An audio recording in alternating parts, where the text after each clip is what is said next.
Ich habe meinen alten Corsa, über 30 Jahre alt, zum Mikrocamper umgebaut. Schlafequipment, ein Kissen, ein Schlafsack. Wir hauen das da jetzt einfach alles ganz stumpf rein. Ich bin jetzt hier auf einem Campingplatz, der tatsächlich ziemlich verlassen ist. Normalerweise darf man hier natürlich nicht campen. Wie ihr vielleicht gerade sehen könnt, meine Kopflampe ausgegangen. Ich muss jetzt in völliger Dunkelheit wieder zurück zum Auto finden. Da, wo ich stehe, da ist keine Beleuchtung. Null, gar nichts. Da ist stockdunkel. Hey Leute, bevor wir jetzt ins Video starten, möchte ich euch ganz kurz jemanden vorstellen, der meine Abenteuer erst so richtig möglich macht. Bei den Vorbereitungen zu meinen Outdoor-Videos bin ich auf den MM67 Shop gestoßen. Der MM67 Shop hat sich spezialisiert auf Militärausrüstung aus aller Welt, aus Europa, vom KSK, von der Bundeswehr, sogar von der US Army.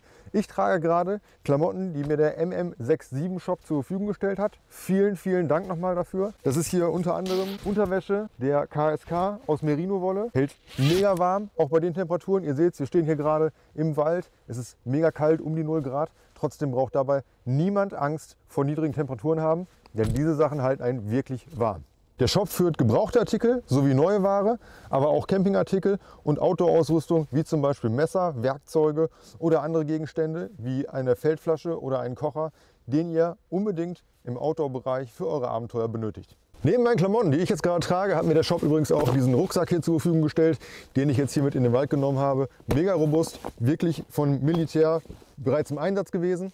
Da habe ich jetzt gerade mein ganzes Kameraequipment drin. Mega cool, sehr praktisch und stabil und ja absolut für den Outdoor-Bereich geeignet. Ihr werdet die Ausrüstung, die mir der Shop zur Verfügung gestellt hat, definitiv in meinen nächsten Videos im Einsatz sehen. Um also die kommenden Videos nicht zu verpassen, aktiviert auf jeden Fall die Glocke, lasst ein Abo da und schaut auch mal beim Online-Shop MM67 vorbei. Dort findet ihr die Ausrüstung, die ihr für euer nächstes Abenteuer benötigt. Und hey, schaut mal unten in die Videobeschreibung, da verlinke ich euch den Shop. MM67 Shop.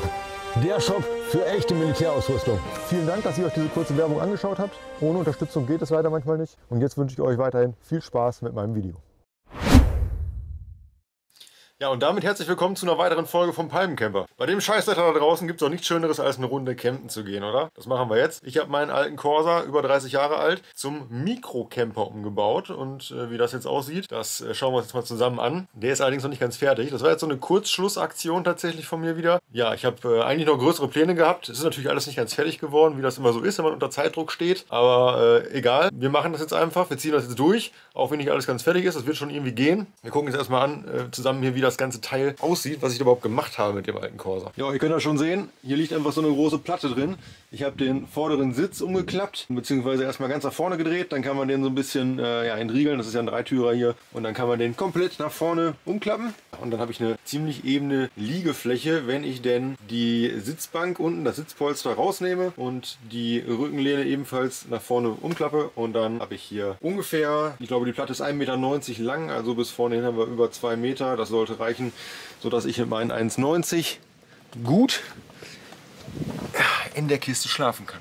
Ja, was haben wir sonst noch? Ich hatte eigentlich vor, eine Küchenbox zu bauen. Ich habe 2 von diesen Aluboxen hier. Da sollte eine von, wie so eine Lazy-Box zum Beispiel, umgebaut werden. Habe ich alles nicht mehr geschafft. Ich wollte dann so ein Trenngitter reinsetzen, hat auch alles nicht mehr geklappt. Ist gestern Abend ein bisschen später geworden, also ja, muss so gehen.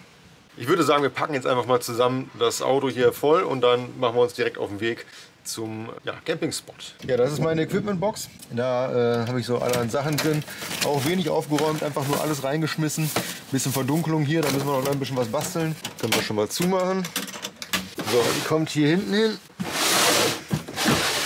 Der ganze Kram hier, der muss jetzt ins Auto. Da habe ich zum Beispiel hier den Rucksack von MM67 Shop.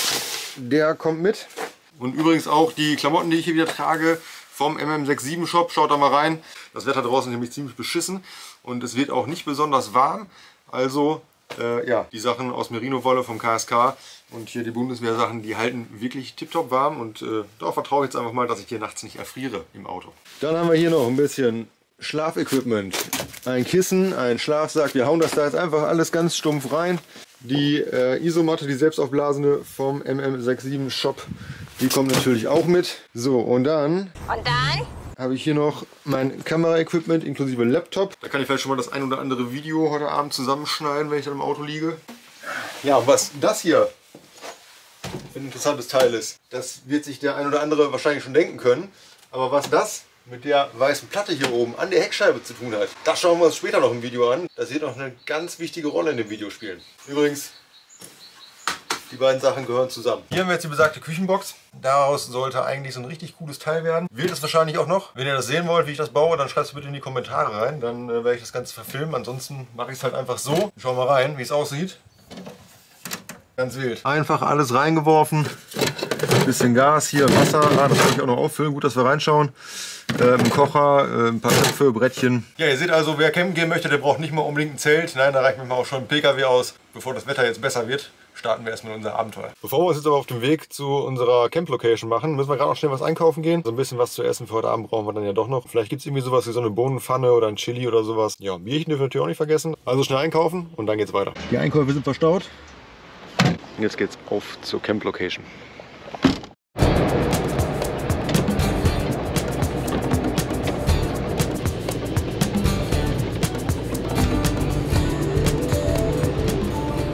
So Leute, wir sind angekommen an unserem Campspot. Wir sind jetzt hier auf einem Campingplatz direkt an der Weser. Eigentlich ist dieser Campingplatz geschlossen, zumindest für Tagesgäste. Es gibt hier den einen oder anderen Ganzjahresgast. Da dann hin und wieder jemand hier an der Rezeption vor Ort ist, nimmt man dann gegebenenfalls das Tagesgeschäft gerne mit. Das heißt, ich durfte jetzt hier stehen und ja, bin jetzt hier auf einem Campingplatz, der tatsächlich ziemlich verlassen ist. Das ist schon ein bisschen merkwürdig. Hier, es gehen heute Abend noch keine Lampen an, also es ist wirklich leer und einsam hier, aber genau das wollten wir ja. Ein kleines Abenteuer. Das Allergeilste ist, wir stehen hier direkt an der Weser. Das zeige ich euch jetzt mal. Und jetzt könnt ihr schon sehen, da hinter mir, da fließt direkt die Weser. Also wir sind hier auf so einem Schotterweg. Normalerweise darf man hier natürlich nicht campen. In der Saison ist das hier ein Fahrweg, eine Rettungsgasse, wie auch immer. Jetzt ist aber niemand hier. Das heißt, wir dürfen uns hier hinstellen, dürfen den Platz nutzen, wie wir möchten. Werden wir jetzt genießen hier. Und jetzt geht es erstmal daran, hier den Camper aufzubauen bzw. alles vorzubereiten. Das Wetter ist übrigens echt beschissen. Es regnet, aber das soll uns nicht weiter stören. Übrigens habe ich euch noch gar nicht gesagt, was das hier oben ist. Habt ihr noch gar nicht gesehen wahrscheinlich. Ja, die meisten wissen es wahrscheinlich, können sich das schon denken. Das ist eine Standheizung. Und zwar habe ich da einfach mal hier so eine Alu-Box, so eine Alu-Kiste mit einer Standheizung, Marke China, ausgerüstet. Und dann werden wir uns das später hier in die Scheiben reinklemmen. Da habe ich so einen Anschluss für gemacht. Und dann kommt da der Schlauch rein, der führt dann das Ganze, die warme Luft in den Innenraum. Erstmal müssen wir jetzt hier ein bisschen Platz machen. Es ist übrigens so, dass hier auf dem Weg und auf dem Rasen überall Entenscheiße, Schwanenscheiße liegt. Da muss man echt aufpassen, wo wir hier hintreten und dass ich mir den Kram nachher nicht mit ins Auto schlüre.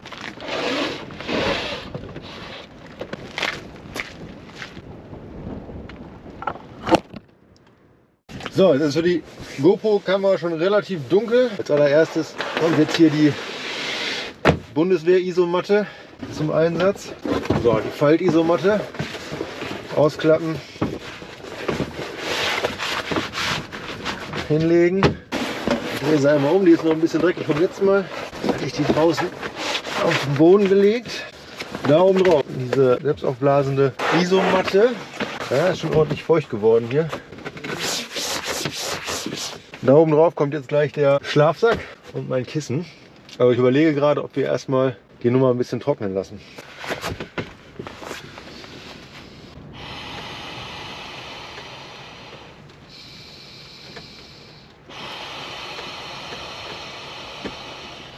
So, ich habe jetzt hier an der Seite diese selbstgebauten Blenden reingemacht mit den Lüftungsschlitzen und dem Anschluss für die Standheizung. Die bringen wir jetzt erstmal in Gang, damit wir den Innenraum so ein bisschen trocken kriegen wieder. Denn ja, habt ihr gerade gesehen, die Isomatte ist ziemlich feucht geworden. Die zieht relativ schnell Wasser. Bevor ich mich das im Schlafsack drauflege, trocknen wir lieber einmal mit der Standheizung hier oben.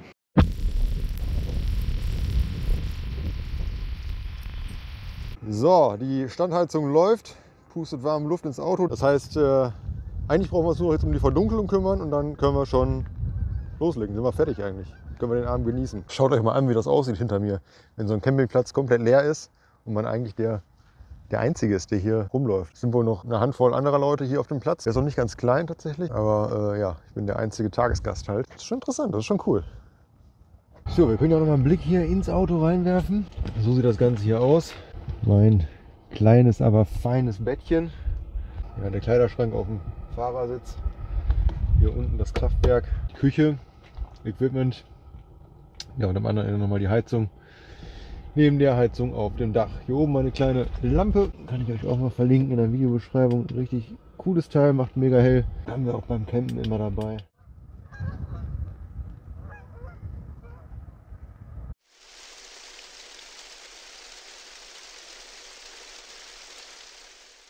So, wie ihr jetzt unschwer erkennen könnt, habe ich mich schon ins Auto verzogen, denn mittlerweile ist es draußen dunkel und es ist permanent am Regnen. Die Klamotten werden immer nass und irgendwie, wenn ich das jetzt hier dann mit den nassen Klamotten reinkomme ins Auto, trage ich die Nässe mit rein. Das will ich natürlich auch nicht. Also ja, habe ich mir gedacht, ich gehe erstmal ins Auto. Die Standheizung auf dem Dach, die musste ich jetzt erstmal ausmachen, denn es ist extrem warm mit drin geworden. Die läuft auf kleinster Stufe. Das war ein bisschen dolle warm schon. Das ist aber tatsächlich auch nicht die einzige Heizung, die ich dabei habe. Denn ihr habt vorhin schon gesehen, dass ich diese All Powers Power Station mit dabei habe. Die hat mir freundlicherweise All Powers zur Verfügung gestellt, damit ich das Gerät testen darf. Das werde ich natürlich auch gerne machen. Vielen Dank nochmal an der Stelle. Wir werden diese Power Station inklusive des Solarpanels ja, auf alle unsere Campingausflüge jetzt mitnehmen. Das heißt, wir sind absolut autark tatsächlich und ja, wir können darüber den Kühlschrank laufen lassen. Wir können das Wohnmobil sogar komplett an diese Power Station anschließen. Die zeigt einem an, wie lange ja, der Akku noch hält bei der Leistung, die man gerade entnimmt. Also zeigt auch die Wattzahl auf, oder zeigt die Wattzahl an, die rausgeht. Und auch wenn man lädt, zeigt es die Wattzahl an, die in das Gerät hineinfließt. Das Teil habe ich jetzt natürlich hier auch mit im Auto, habt ihr eben gesehen. Das steht hier im Beifahrerfußraum. Kann ich euch leider nicht zeigen, denn der Sitz ist oben drüber. Aber ich werde da jetzt meine Verlängerung hier, meine Steckdose anschließen. Hinter euch, also hinter der Kamera, da ist dieses weiße Panel. Ich drehe jetzt einmal die Kamera um, ich zeige euch das einmal. Da könnt ihr sehen.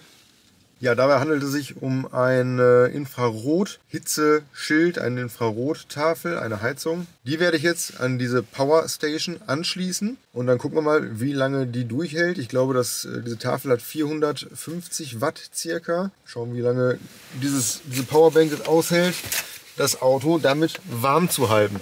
Ich muss natürlich auch dazu sagen, ich will jetzt nicht auf Vollpower die ganze Zeit dieses Gerät hier arbeiten lassen. Ich habe mir dazu hier so einen Temperaturcontroller bestellt. Den schaltet man einfach zwischen die Steckdose. Dann kann man hier die Starttemperatur und die Ausschalttemperatur einstellen. Und je nachdem, was der Sensor dann hier so ausgibt, wie viel Grad hier drin sind, dann schaltet sich diese Heizung, dieses Panel an oder halt auch wieder aus. Und da ist die Theorie so, dass ja, vielleicht 50% eingeschaltet wird bzw. ausgeschaltet wird und wir damit natürlich dann die Standzeit der Batterie verdoppeln. Das testen wir jetzt gleich aus, dann können wir schon mal sehen, wie viel Grad es hier drin sind. Die Power Station von All Powers verlinke ich euch mal in der Videobeschreibung und mit meinem Rabattcode 2PC5 bekommt ihr 5% Rabatt auf eure nächste Bestellung bei All Powers. So, ich habe jetzt erstmal hier meine Equipment-Boxen aufgemacht und meine Küchenbox.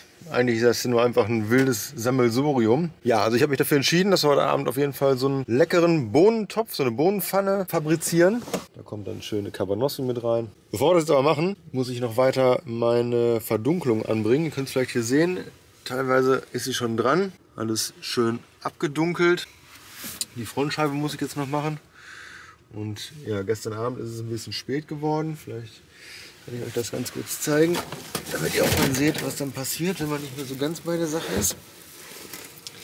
Ich habe mir hier diese Dreiecke zurecht gebastelt. Das ist einfach diese Anti-Freeze-Folie, die man so ganz günstig kaufen kann. Die habe ich dann hier da so in die Ecken reingedrückt. Aber wenn, wie gesagt, nicht mehr so ganz bei der Sache ist, nicht mehr ganz konzentriert ist, dann schneidet man sich das Ganze schön zurecht. Und was fällt euch auf? Das ist von der falschen Seite.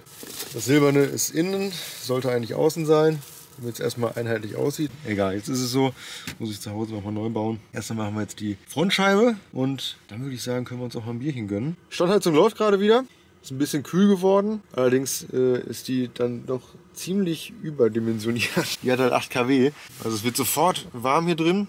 Auf schwächster Stufe, das ist gut einerseits, andererseits ja, bin ich dafür hier schon zu dick angezogen und im Schlafsack will ich es mir gar nicht erst vorstellen.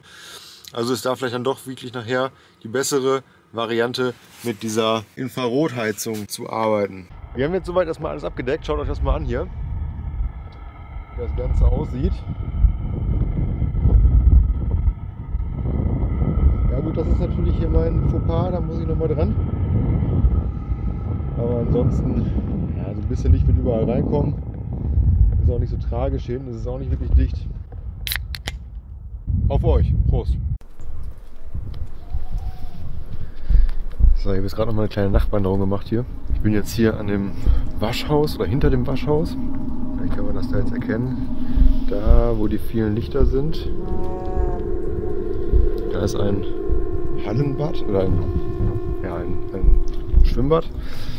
Das kann man auffahren. Das wird im Sommer aufgemacht und in der kalten Jahreszeit oder bei Regen wird das Ganze geschlossen. Und wie ihr vielleicht gerade sehen könnt, eine Kopflampe ausgegangen. Das heißt, ich muss jetzt in völliger Dunkelheit wieder zurück zum Auto finden.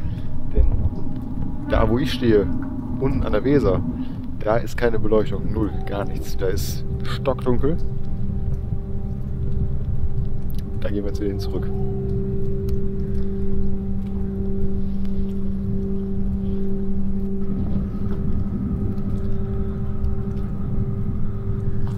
Da ist das Auto.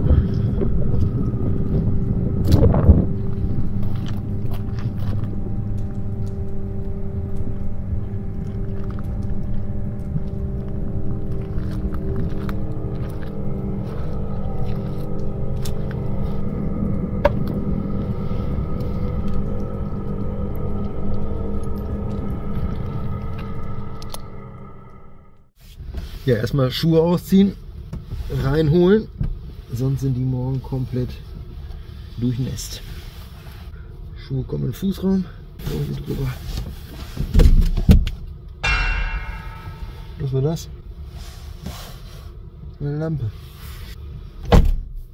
So, Tür zu und jetzt wird es muckelig.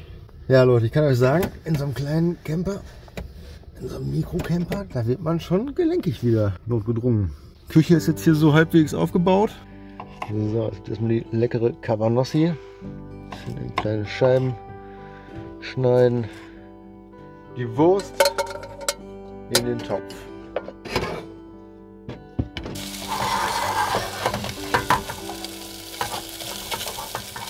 Da hauen wir gleich unsere Dosen da rein. Leckere Baked Beans, Klassiker, Chili Mix.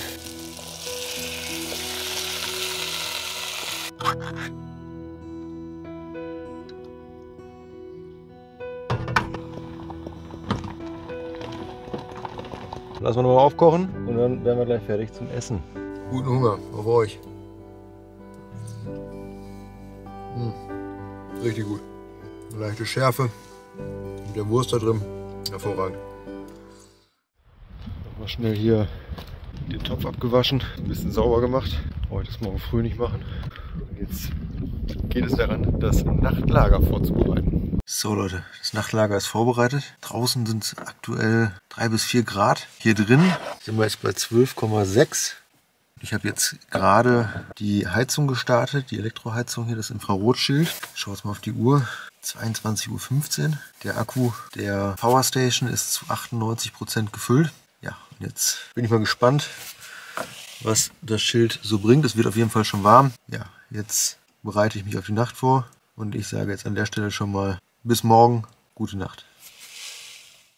So, kurzes Update. Mittlerweile liege ich im Schlafsack. Die Heizung läuft jetzt seit 20 Minuten circa und es sind jetzt hier drin 15,6 Grad. Also wir sind auf einem guten Weg. 16 Grad ist, glaube ich, eine ganz gute Schlaftemperatur. Ich glaube, ich muss da noch mal ein bisschen nachregulieren, dass die Heizung früher ausgeht. Aktuell steht sie bei 18 Grad, aber ich glaube, so kann man dann doch ganz gut schlafen. Jetzt aber wirklich gute Nacht und bis morgen. Es ist jetzt 4:45 Uhr. Ihr könnt vielleicht sehen, ich habe mich nochmal umgedreht. Ich hatte ja eigentlich geplant, mit dem Kopf auf dem Beifahrersitz zu schlafen praktisch, also vorne. Ich habe dann aber festgestellt, dass es doch deutlich besser ist, mit dem Kopf hier hinten im Kofferraum zu liegen. Einfach weil der Wind hier vorne durch die Lüftungsschlitze, die ich da eingebaut habe, doch schon ziemlich durchpfeift. Es ist sehr, sehr windig draußen. Ja, da habe ich mir gedacht, ich drehe mich einfach um. Es ist so tatsächlich viel gemütlicher, hier hinten im Kofferraum zu liegen. Außerdem ist die Heizung ausgestiegen um circa 4 Uhr. Hier die Infrarotheizung, das Infrarotschild, wenn ich mich richtig erinnere, sind wir gestern Abend um 22:15 Uhr circa damit gestartet. Ja, und durch diesen Controller, den Temperaturcontroller, den wir jetzt dazwischen geschaltet haben wir dann jetzt 5 Stunden 45 ungefähr aus der Powerstation rausholen können mit dem 450 Watt Infrarotschild. Das ist doch schon eine ganz gute Leistung, würde ich sagen. Ich würde gerne noch mal 1-2 Stündchen schlafen. Ja, der Wind pfeift draußen ums Auto. Der Regen prasselt auf dem Dach, ist eigentlich ganz gemütlich. Vielleicht hilft mir das noch mal ein bisschen einzuschlafen. Das müsste jetzt so 7:30 sein, denke ich. Oh, ich bin echt nochmal eingeschlafen. Ich habe echt gar nicht schlecht geschlafen. Ich habe in richtigen Betten schon deutlich schlechter geschlafen als jetzt hier im Auto. Überhaupt nicht gefroren. Kleidung hat mich gut warm gehalten. Der Schlafsack ist übrigens so ein ganz billiger aus dem Action. War eigentlich mal als Notfallschlafsack gedacht. Aber hier für ein Auto natürlich optimal geeignet. Besonders warm. Die hatte ich auch auf der Motorradtour an. Die hatte ich da mit. War ja in gewisser Weise auch an. Ja, da war es dann relativ kalt nachts im Zelt. Ich erinnere mich da an eine Nacht, habe ich sehr gefroren. Jetzt hier im Auto mit der dicken Unterwäsche optimal. Der Moment, wenn man sich morgens das erste Mal aus dem Schlafsack bewegen muss, ist immer der allerschlimmste, finde ich. Das kostet am meisten Überwindung. Es ist gerade so schön warm hier drin und jetzt muss ich raus in die Kälte und in die Nässe. Ich habe mich jetzt dazu entschlossen, erstmal alles hier drin zusammenzuräumen. Das mache ich aber tatsächlich alles ja innerhalb des Autos. Also alles in die Boxen wieder verstauen und Schlafsack zusammenrollen, allen Kram zusammenpacken. Bis auf den Kocher, den Käffchen koche ich vielleicht noch. Den gibt es dann aber gleich auf dem Fahrersitz. Und dann mache ich mich so langsam auf, hier den Spot zu verlassen und wieder nach Hause zu fahren. Eigentlich hatte ich ja vor, mir heute Morgen noch ein schönes Frühstück zu machen. Ich hatte extra Eier besorgt. Eier, wir brauchen Eier! Ja, ein bisschen Rührei machen und so. Aber habe ich überhaupt keinen Bock drauf bei dem scheiß Wetter draußen. Es regnet in Strömen. Man setzt einmal einen Fuß vor die Tür und ist komplett nass.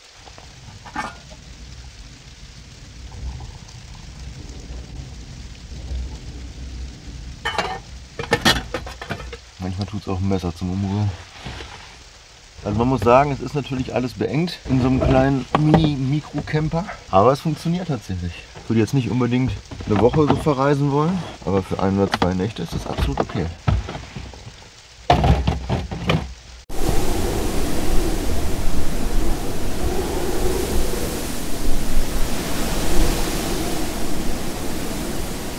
So, ich stehe jetzt hier unten an dem Überflutungsgebiet, so nennt man das hier.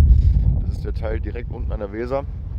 Und ja, das kann schon mal sein, dass hier das Wasser über das Ufer tritt.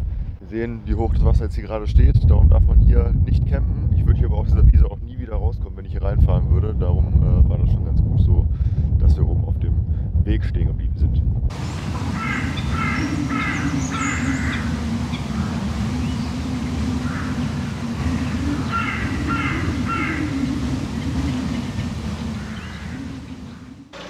So Leute, wir sind angekommen an der Ausfahrt des Campingplatzes. Ja, merkwürdigerweise soll man nicht die Ausfahrt nehmen, sondern hier so ein Tor. Das ist nur angelehnt. Ja, das öffnen wir jetzt. Fahren wir durch, schließen das hinter uns wieder. So hat es die gute Dame gewünscht. Dann machen wir das natürlich auch. Erstmal rausfahren jetzt.